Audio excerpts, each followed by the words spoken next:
Hola, ¿cómo están? Este es un video que voy a intentar ser directo y sintético, pero no voy a poder, como siempre.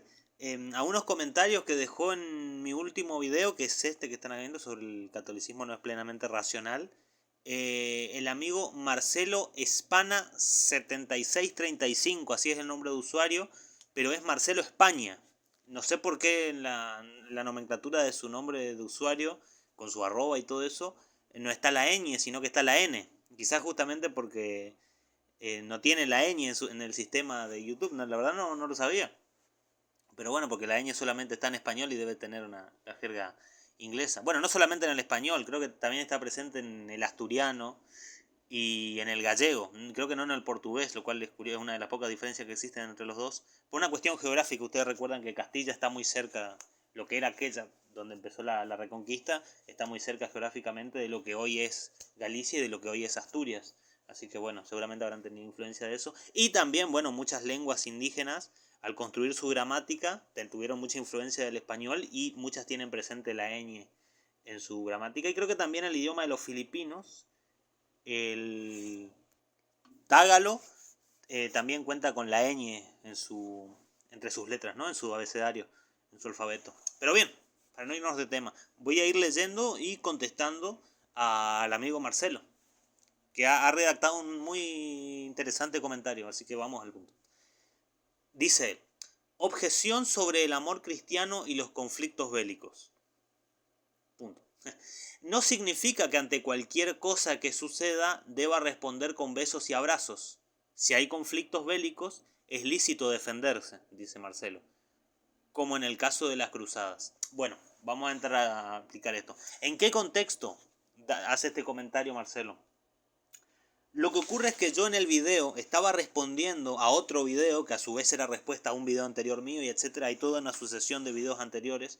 Pero no importa, no voy a exigirle a nadie que vea todos los videos. Entiendo que quizás es demasiado, así que voy a tratar de dar un contexto ahora. Lo que ocurre es que lo que argumentaba Pablo en ese momento es que la interpretación de Jesús que hace el catolicismo es que es un profeta de paz y de amor, en oposición a lo que yo había dicho, que era la representación de Dios que hace el judaísmo, que es un Dios de guerra, es un Dios de un pueblo que lo anima y lo ayuda y lo apoya en su combate, en su enfrentamiento bélico y en su aniquilación de otros pueblos. Es Jehová de los ejércitos, es un Dios de guerra. Y él decía que la interpretación católica nos lleva a un Dios amoroso, porque el Mesías no es un Mesías todopoderoso que viene a matar, sino que es de paz, de amor y de concordia.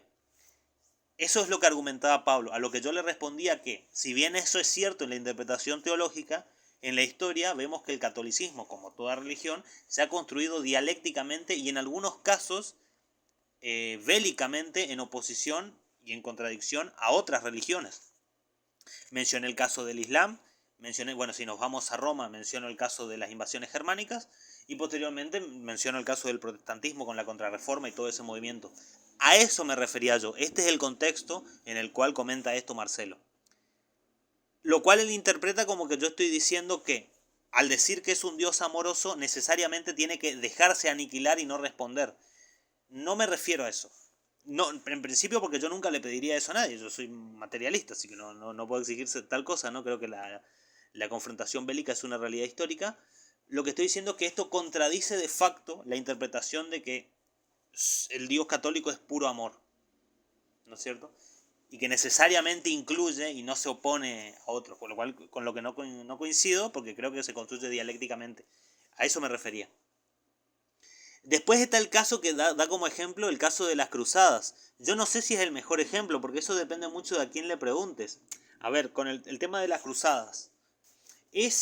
Tiene toda una historia anterior, ¿no? Un contexto previo que es inmenso y no se puede soslayar, no se puede pasar por alto.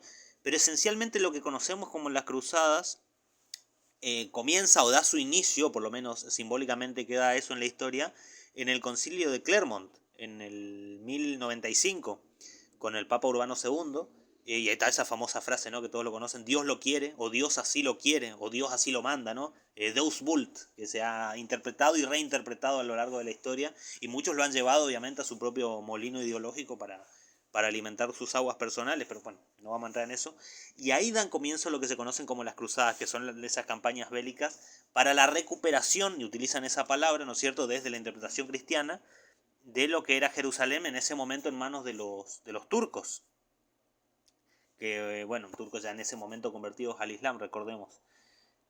Pero es que no sé si es el mejor ejemplo, porque si le preguntamos a un islamista que hace la interpretación histórica desde su postura ideológica y teológica, va a decir que los que llevan la razón son ellos y que el conflicto lo empezaron los cristianos y que esa tierra santa y los santos lugares le pertenecen a ellos y que su libro sagrado los ampara, así como el libro sagrado de otras religiones los ampara a ellos mismos.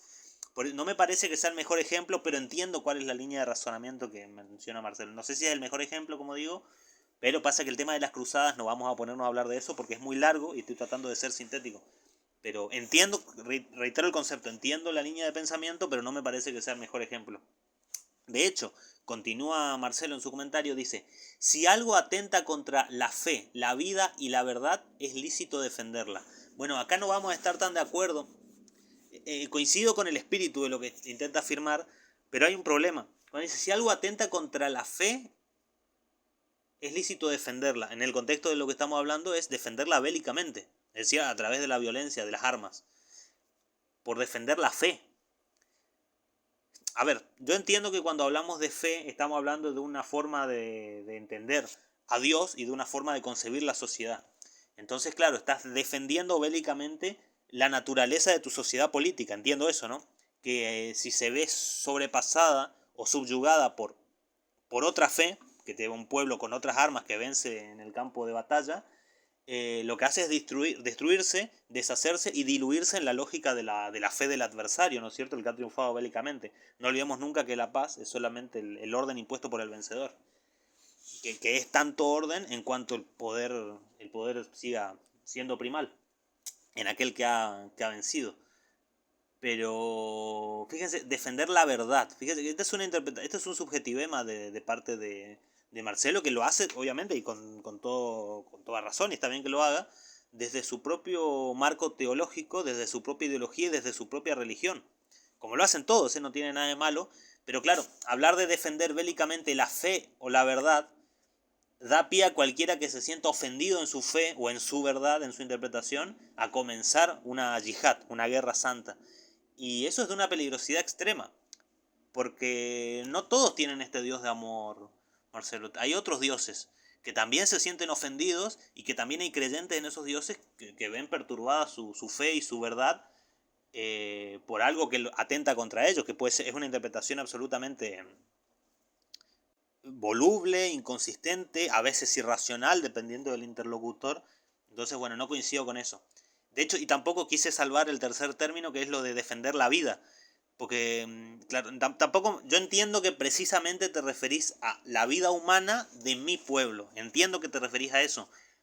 Pero permitime un contrapunto al decir que hay que expandir un poco esa visión. Porque si hablamos de vida, tampoco no quiero ponerme extremadamente metafísico, eso sería ridículo, ¿no? Porque es lo típico de para cuidar la vida tenemos que usar antibióticos y eso asesina bacterias, que son también seres vivos, ¿no? Obviamente no estoy diciendo eso. Estoy diciendo un cazador para mantenerse con vida tiene que matar, tiene que aniquilar la vida de un animal del cual se alimenta. O sea, no quiero caer en eso, porque me entiendo que te referís a humanos. Pero, claro, necesariamente para defender la vida de tu pueblo tenés que aniquilar la vida del adversario que a su vez pretende tu aniquilación porque considera que tu acción es una ofensa a su fe, a su verdad y a su vida, que es una hipálaje para decir su forma de vida, que está convencido, porque lo interpreta desde su marco teológico, como digo, que esa es la forma de vida que Dios quiere. Dios así lo quiere, Deus Volt, volvemos a esa figura retórica. ¿Se entiende a qué me refiero? Entonces, claro, hay una peligrosidad muy grande ahí. Pero bueno, tampoco, a ver, la palabra vida, eso hay que matizarlo también, porque recuerdo el debate de hace unos años con el tema de la cuestión del aborto. Algunos se adjudicaron la nomenclatura de pro vida, dando a entender entonces que el otro era antivida. Cuando, bueno, si uno hace un análisis pragmático de la cuestión, el debate era sobre la despenalización de la interrupción del embarazo en ese momento. Claro, al evitar que eso se legalice, se institucionalice y se establezcan unos márgenes mínimos de higiene y seguridad a la hora de los procesos quirúrgicos, más que defender la vida, lo que está haciendo es garantizar la muerte de la mujer que se hace la intervención quirúrgica porque no cuenta con el contexto, con la sepsis y con el instrumental necesario que debe estar regulado para que funcione, ¿no es cierto? Así que bueno, la condenás a que tenga que asistir a clínicas clandestinas. Pero bueno, como digo, eso es un análisis muy pragmático y muy minucioso, así que tampoco quiero entrar en eso, pero me hizo recordar, ¿no?, la cuestión de hablar de defender la vida, lo cual necesariamente atenta contra otras vidas. Pero nosotros vemos entonces cuál es la vida en la cual hacemos foco, ¿no?, a la hora de desplegar nuestros argumentos. Continúa Marcelo, dice: siempre depende del grado de gravedad del asunto, pues no harás un conflicto por banalidades. Yo coincido. El tema es que depende a quién le preguntes qué es una banalidad y qué no. ¿Qué es una ofensa? ¿Qué atenta contra mi fe, contra mi verdad y contra mi vida? Que como digo es un hipalaje para decir mi estilo, mi forma y mi concepción de lo que debe ser la vida. Dice: pero un cristiano, continúa Marcelo, tiene derecho a proteger su vida, bienestar y defender la verdad. Volvemos con ese lugar que es el lugar común de defender la verdad, que yo matizaría un poco esa cuestión, hombre. Pero bueno, continúa. Dice Marcelo: en el video lo mencionas como si fuera contradictorio, pero es sentido común. Bueno, la idea de sentido común no es tan común, ¿no? Porque el sentido común como si fuera algo natural, algo metafísicamente dado, y el sentido común lo construye la sociedad histórica, ¿no?, y nuestro contexto social, por supuesto. Así que nuestra cuestión ideológica y los subjetivemas que interceden allí. Pero bueno, se entiende, estamos bien, dice: el mismo Jesús en el Evangelio siente ira y la orienta hacia el bien, como cuando ve a los mercaderes en el templo y los manda a todos a tomar por saco. Se ve que es español, ¿no? Lo cual, bueno, es una obviedad, ¿no?, que tenga apellido España, pero puede ser que tenga el apellido España y no sea español, así que no tiene nada que ver. O Juan el Bautista llamando raza de víboras a los fariseos. Bien. Que haya una similitud con la frase de otra religión tampoco es un buen punto, me dice Marcelo. Puesto que si los cristianos viviésemos como ellos, en constante conflicto bélico, en yihad, entonces el cristianismo iría en ascenso en número de fieles en todo el mundo. Pero no. Bueno, acá hay un punto fundamental que tengo que es muy interesante lo que menciona acá Marcelo y que hay que puntualizar y poner de manifiesto, ¿no es cierto? Cuando él dice que haya una similitud con la frase de otra religión, se refiere a algo que yo mismo digo en el video, para quienes no ven el video.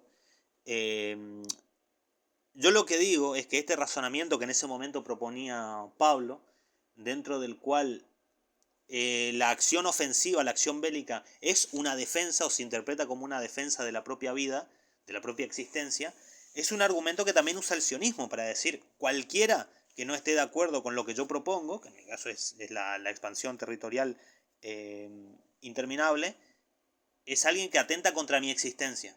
Y por ende, cualquier acto que tengo derecho a defenderme, es algo que se repite mucho, ¿no? Eso, tienen derecho a defenderse. Defenderse es llevar adelante un genocidio, pero ellos lo interpretan como defenderse, o por lo menos simulan que lo interpretan de esa manera y argumentan desde ese lado. Es una argumentación teológica que se convierte en ley por la potencia bélica que tiene aquel que lo argumenta, como siempre digo, ¿no? Esto como lo que acabo de explicar hoy de lo que es la paz. Es el orden que impone el vencedor, aquel que tiene las armas para vencer en el campo bélico. Entonces, bueno, él dice que no tiene un... Pero dice, esto me llama mucho la atención, dice: los cristianos viviésemos como ellos, en constante conflicto bélico. Es que es diferente porque los cristianos no tienen una representación estatal específica. No hay un estado que se llame el Estado cristiano, que se autodenomina así, que además está decirlo que hay muchos judíos que no interpretan que Israel le pertenece a ellos, ni lo reivindican, ni nada de eso. Yo nunca, siempre lo aclaro, pero no está de más que lo aclare nuevamente. Yo no creo en esta cuestión de que el judío es inherentemente malvado, porque soy materialista y no creo en el alma, ni creo en estos determinismos genéticos de esta índole. Sí creo en los planes geopolíticos y creo que efectivamente el sionismo es no una cuestión de interpretación mística, sino un plan geopolítico que se está llevando adelante por medio de una herramienta que es el Estado, porque yo creo que el Estado es una herramienta. No creo, como creen los liberales, que es el demonio, ni creo, como creen algunos progresistas, que es el salvador o que es el bien absoluto, sino que es una herramienta que se puede usar para el bien o para el mal y depende para qué contexto, ¿no? Tampoco es esta interpretación maniqueísta, sino que depende de qué y para qué. Y hay estados que trabajan de no hacer nada porque están subyugados a otros estados a los cuales les sirve que ese estado no opere, que deje operar. O sea, que opere por omisión. Siempre opera. El Estado siempre opera. Como siempre digo, la economía es siempre planificada. A veces se planifica dejando que no, fingiendo que no se planifica. Es parte de la planificación, justamente. Pero volviendo al punto, dice, los cristianos viviésemos como ellos, en constante conflicto bélico, entonces el cristianismo iría en ascenso en número de fieles en todo el mundo. Bueno, a ver, acá hay dos cosas, Marcelo. La primera, yo no entiendo por qué haces esa línea de decir, si el cristianismo estuviese en conflicto bélico, los cristianos irían en aumento. ¿Por qué? A ver, la lógica más evidente sería, si estuvieran en conflicto bélico, morirían todos los días y habría menos. Pero además, ¿crees que es una buena propaganda que el cristianismo esté en conflicto bélico? Y haría que los demás digan, hey, estos luchan, quiero ser de ellos, y se unirían a las tropas. Esa es una interpretación que no entiendo, en primera instancia, y en segunda, no coincido. Dice, el cristianismo iría en ascenso en número de fieles en todo el mundo, pero no. Dice, y continúa Marcelo, y esto es lo que más me llama la atención, dice, hoy en día la fe cristiana es la más perseguida a nivel mundial. Eso es falso, literal, pero naturalmente. Acá tenemos que interpretar a qué nos referimos cuando decimos cristianismo. Pero yo vivo en Argentina, hace poco Milei, acá no muy lejos de la provincia donde yo vivo, vino a inaugurar una iglesia que se hace llamar la Iglesia Cristiana Universal, cristiana. Y hay muchos pastores que son evangélicos, pero se hacen llamar cristianos. Y cada día hay más personas que se hacen llamar, que son captadas por estas sectas evangélicas, y se hacen llamar cristianos. Entonces hay muchos cristianos, y cualquiera que ande por la calle, o que ande por internet, incluso en Facebook, o cualquiera de estos, yo no uso Facebook, ¿no? Pero veo, pululan muchos que se denominan cristianos. Hay cada vez más cristianos, hay muchísimos cristianos, porque estas sectas tienen mucho poder de captación. Después puede estar en contra, decir ellos no son cristianos, que están utilizando la nomenclatura, están usurpando la palabra y no les corresponde. Bueno, ese es un debate interno ya para ustedes. Pero realmente decir que el cristianismo es la religión más perseguida a nivel mundial, no, amigo, eso no. De hecho, si nos queremos poner muy técnicos con esta cuestión, el genocidio se lo están haciendo. Hay cristianos también allí, pero la inmensa mayoría son musulmanes. Así que no coincido con esto, de verdad. Creo que deberías matizarlo. Quizá quisiste decir otra cosa, pero a priori esto yo no coincido para nada. Pero también coincido, y esto también no es para ofender a nadie, el cristianismo históricamente siempre se ha construido desde un lugar de víctima. De hecho, desde el propio simbolismo de la cruz. Siempre se ha visto, a ver, ha habido hordas de cristianos ofendidos diciendo que el satanismo sea, porque uno, yo, ha dicho que es ateo, dice, no, el satanismo, Satán está dentro de él, nos quiere matar, quiere vernos humillados, me han dicho. Entonces, bueno, este victimismo ya no es nuevo para mí, con todo respeto, ¿no? Por supuesto. Pero creo que para nada, decir que es la perseguida a nivel mundial, es mentira, mentira. Esto ocurre, continúa Marcelo, esto ocurre porque a pesar de que están muriendo miles de cristianos en el mundo, y de musulmanes ni te digo, ni el Vaticano, ni nadie que sea cristiano, está levantando sus fusiles para protegerlos. Pero, ¿fusiles de quién? ¿De qué ejército tiene que levantar fusiles? ¿Contra quién? ¿Dónde está el sistema al cual hay que atacar? Mueren muchos cristianos todo el tiempo, también muchos musulmanes, también muchos ateos. O sea, yo no creo que quieras hacer una cosa tan general, porque sería un poco burdo. Me gustaría, si ves, no sé, yo te voy a etiquetar en el nombre del video, pero como YouTube hace lo que quiere, no sé si te va a notificar, pero me gustaría que puntualices en esto porque no sé a qué te referís puntualmente. A priori, como te digo, no coincido. Pero continuando. Dice, continúa Marcelo. Seguiré comentando a medida que avance el video. Eso dice en su comentario. Bien. Yo respondo, hay un comentario mío ahí que dice, no hay problema, amigo. Comenta todo lo que desees y yo voy a leer, efectivamente. Sin problema. Solo una cosa. Recuerda que este video es una respuesta a otro video, el cual, a su vez, proviene de una sucesión de respuestas recíprocas entre este canal y el de Pablo, que es efectivamente lo que estaba diciendo hoy. Por lo cual tiene un contexto que debe ser tenido en cuenta a la hora de contestar. Yo creo que sí debe ser tenido en cuenta, pero bueno, si no es tenido en cuenta también lo entiendo, porque bueno, no todos tienen ni la disponibilidad ni las ganas realmente de ver el contexto de las cosas y bueno, no están obligados tampoco a hacerlos, pero voy a tratar de hacer Por eso trato de hacer una respuesta que sea capaz de englobar todo, ¿no? Y no, que no se escape nada, aunque lo cual es imposible en este tiempo. Pero bueno, en otro comentario, Marcelo también dice: no sé a qué tipo de cosas te refieres cuando dices que, y cita, el catolicismo empieza a aceptar esas cosas cuando son irrefutables, y que redefinimos, entre comillas pone, a Dios. Tampoco entiendo qué tiene que ver la interpretación bíblica. ¿Te refieres al Génesis? No solamente al Génesis, Marcelo. A ver, acá sí creo que tengo que ahondar un poco. Contexto. Primero, cuando yo digo que redefinen a Dios, estoy haciendo alusión al Dios de los huecos. Tienen que entender que yo no creo en la existencia de Dios. Entonces, yo conozco, entre comillas, a Dios a través de las características que se le adjudican. Y eso lo hacen, bueno, los creyentes. Entonces, a lo largo de la historia se le han adjudicado hechos o proezas o empresas a Dios que han sido descubiertas como que tienen una causa natural, y entonces Dios se ha retraído, que es el famoso Dios de los huecos, que se va retrayendo y cada vez tiene un lugar. Que al final del camino tenemos un ser que está fuera del tiempo, fuera del espacio, y es un primer motor, y bueno, estas son las vías de Tomás reinterpretando a Aristóteles y toda esa cuestión. Pero antes era tomada como cosas literales y realidades entre comillas científicas, que se han ido desmintiendo a lo largo de la historia. A eso me refiero. Hay aún hoy gente que niega la realidad científica en pos de su fe. Los católicos en general no hacen eso, pero sí hay muchos creyentes que sí. Así que, bueno, a eso me refiero, efectivamente. Y después dice, cuando continúa, me refiero al Génesis, pero no solo al Génesis, me refiero a otras cosas. Me refiero, por ejemplo, a la imposibilidad del diluvio, a la imposibilidad de mantener los animales de distintas especies en un barco. Me refiero a la historia de Jonás, a la imposibilidad de que una persona sobreviva durante tanto tiempo en el estómago de un pez. No existe un pez de tales características. Me refiero a esas cosas. Me refiero a lo que la Tierra es el centro del universo, cosa que ya está desmentida también. Me refiero a la imposibilidad de que toda la humanidad surja a partir de una sola pareja de hebreos, como es lo de Adán y Eva, que es una reinterpretación del mito de Deucalión y Pirra, como siempre digo aquí. Me refiero a quienes toman como literal esa interpretación mitológica de que los idiomas surgieron en la Torre de Babel, cuando sabemos que eso no es así. Bueno, me refiero a cuestiones como obviamente a los milagros y a la resurrección, pero eso tiene todo su campo alegórico, que yo no desmerito, obviamente, pero que hay que tomarlo como tal. Me refiero obviamente a la edad de la Tierra, que es uno de los ejemplos que siempre se dicen. Me refiero a, bueno, que haya creado la luz antes que el sol, lo cual es normal, porque estamos hablando, eso fue redactado por una cultura que no veía la relación directa entre lo que conoce como luz, como éter, y lo que conocemos como la influencia de la estrella, que es el sol. Entonces, bueno, lo de la Tierra fija que se sostiene sobre pilares, a ver, haber creado las plantas antes que al sol, cómo hacían fotosíntesis, pero claro, ellos no estaban relacionados con el concepto de fotosíntesis, así que es normal.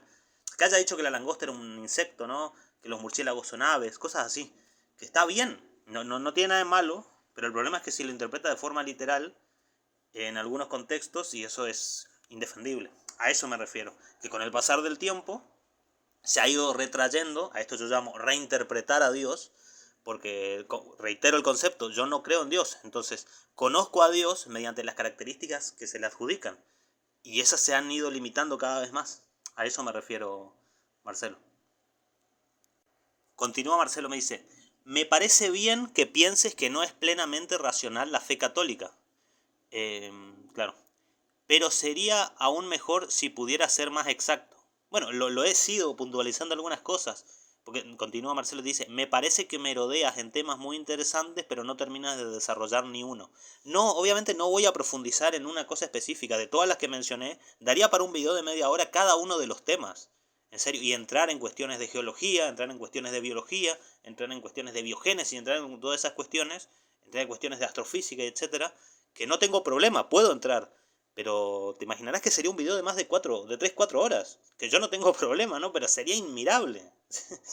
Si mis videos no lo ve nadie, imagínate, si hago eso.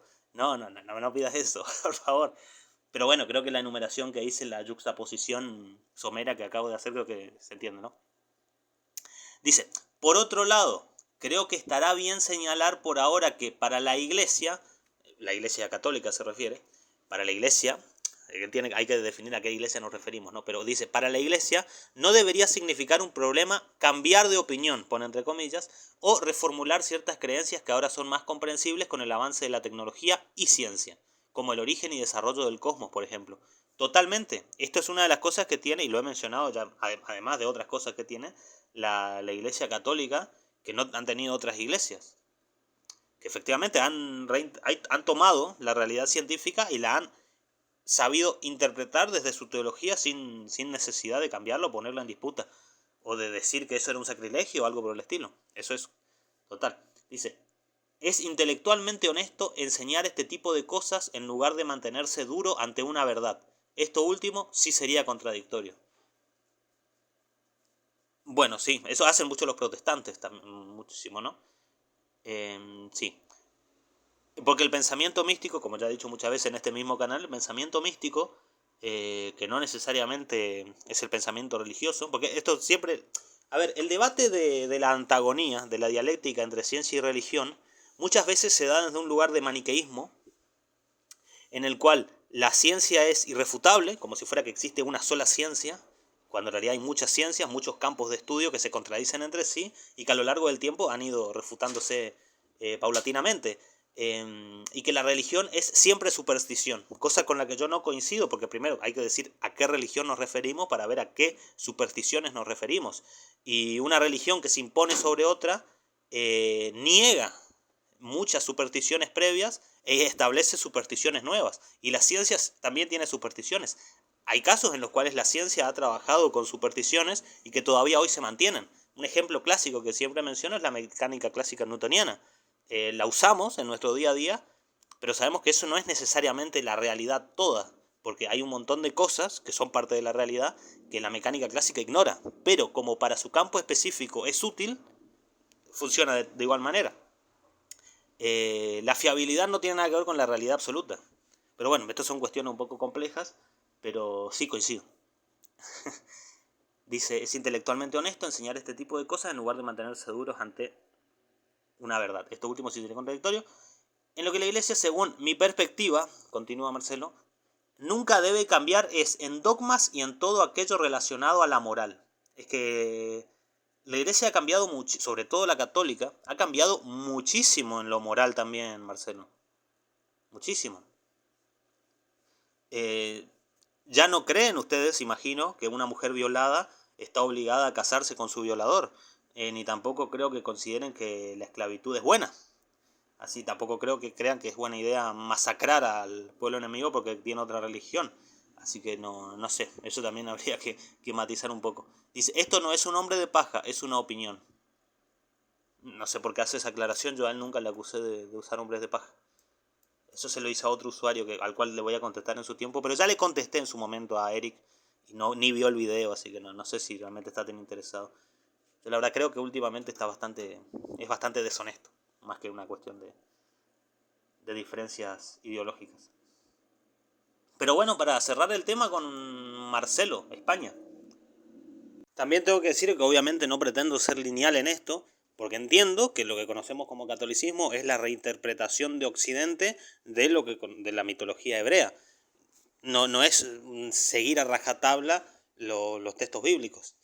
Aunque depende de a quién le preguntes, hay muchos que practican la bibliomancia, ¿no? Y tienen el libro sagrado siempre bajo el brazo al cual recurrir, leer una frase e interpretarla como más le conviene para la situación. Pero no vamos a entrar en esa gente. Pero quiero dejar claro eso, que lo he dicho en muchos videos, pero siempre viene bien aclararlo. Entiendo que el catolicismo es la reinterpretación que Occidente hace de la mitología hebrea para montarse en su monoteísmo, que forma una especie de torbellino aglutinador de creencias previas. Por eso lo que venía diciendo hoy, que es falsa esa dicotomía entre superstición y ciencia, porque la superstición está presente siempre y una religión tiene sus propias supersticiones y niega otras. De hecho, y estas religiones monoteístas, las religiones teológicas, tienen una capacidad de barrer, de borrar, de aglutinar un montón de supersticiones y hacerlas desaparecer y combinarlas en una sola deidad y en ese poder, ¿no? Que hoy por hoy, por ejemplo, lo podemos ver en Japón, en lo que sería en el shintoísmo, una suerte de esas viejas religiones de supersticiones no aglutinadas, ¿no es cierto? y por eso funciona lo de los hechiceros. Pero en fin, tema, eso fue un paréntesis. Tomando la última frase de tu comentario, supongo que, la última no, porque la última es la del hombre paja, la anteúltima, podemos decir que la iglesia se puede moldear a la realidad y seguir, ser más bien una especie de guía moral que otra cosa. Lo cual, si viene a cumplir ese rol, me parece que está bien. Después podemos debatir esa moral. Me sigue pareciendo peligroso que neguemos que la moral tiene un origen antropológico y no teológico, pero bueno, es el mal menor, así que no hay problema en ese caso. En fin, saludos a todos.